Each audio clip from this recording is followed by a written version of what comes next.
Ian and Larissa asked me to read a couple of quotes from a man named John Piper, who's a well-known Bible teacher, and he talks about marriage and how this mystery refers to Christ and the church. And he says this: marriage is not mainly about prospering economically.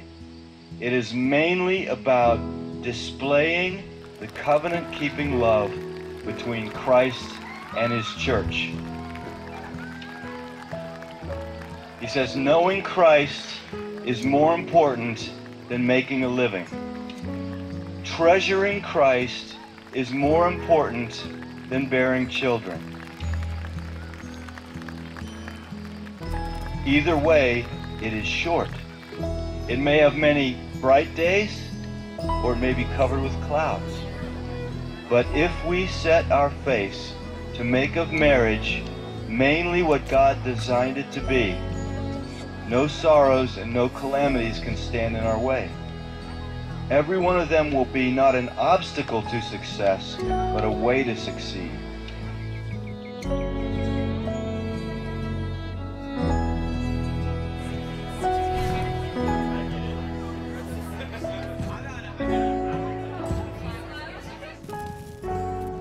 The beauty of the covenant-keeping love between Christ and his church shines brightest when nothing but Christ can sustain it.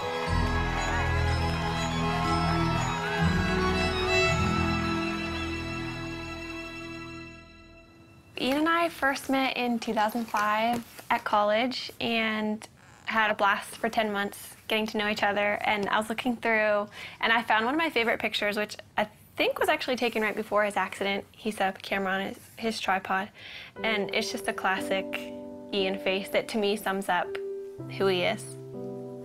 We'd been dating for 10 months and he was working an extra job for his dad, and he was on his way to work near Pittsburgh. And we got a phone call that he had been in an accident, and we didn't know if it was when he got to work or on his way. And so we got down to Pittsburgh, and I was just praying the whole time in the car that it wouldn't be his brain. After being at the hospital for a few hours, we found out that it was, and he had been in brain surgery for a few hours and had suffered a traumatic brain injury. God totally spared his life.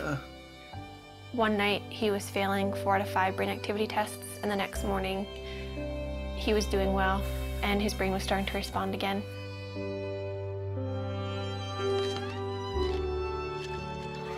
I moved in with his family after the accident, so I was really involved in his therapy and just did whatever I could to make his life fun. We'd go out on dates, and looking back, it's weird because he couldn't talk and he couldn't eat. So we probably looked like complete weirdos being on dates, but we had a blast, and I just talked to him all the time. I knew that before Ian's accident, he was very serious about marriage and was ring shopping, so I knew where he was, and that helped me so much. After he couldn't talk, I knew that he loved me, and I knew where he wanted the relationship to go because we were dating very intentionally.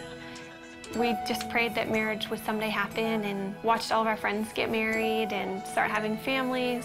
That was challenging, but we just tried to hold out hope that that would be us someday.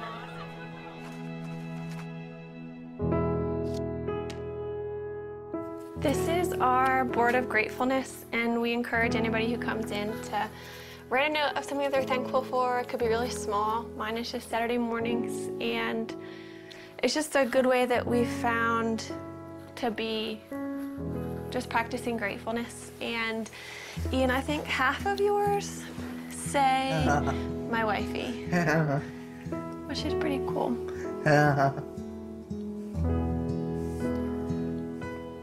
We decided that we couldn't really consider marriage as an option until Ian was able to communicate. But if he could communicate with me, then we could have a marriage, knowing it would be really different. But as long as Ian could talk to me, then we could make it work. So once Ian began communicating, it became a little bit more of an option. And then we just kind of watched Ian progress. Hi, husband. Hi, wifey. How are you? Yeah. What? How are you? I'm good. How was your day? Yes. A conversation I had with his dad, it was one of those conversations where I realized this could happen. Then that August, his dad was diagnosed with brain cancer. And at that point, his dad's biggest concern was Ian and I, and whether or not we were going to get married or step away from our relationship. He wanted us to make a decision to move our lives in some direction. He passed away before he was able to see us get engaged, but that was a huge impetus in why we started to pursue engagement.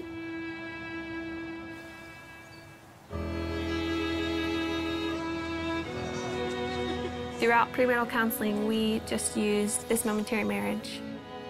It was so helpful because John Piper talked a lot about primary things and secondary things, which is really important for us because when we're walking out our marriage practically, Ian can't do the secondary things like working or making a meal for me. Everything that's primary, though, he can do, which is leading me spiritually. Ian always comes back to the foundational truths of who God is and kind of reels me back in from my emotions, and that's the most important thing.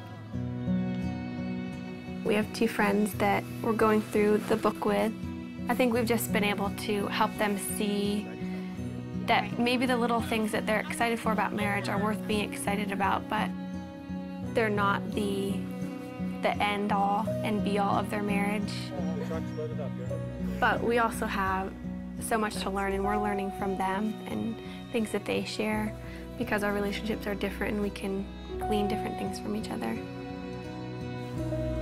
I think what helped us in deciding to make this commitment to each other, at least for me, is knowing that Ian wouldn't have left me if the roles were reversed, and that we love each other and we know that God's going to be faithful to our marriage.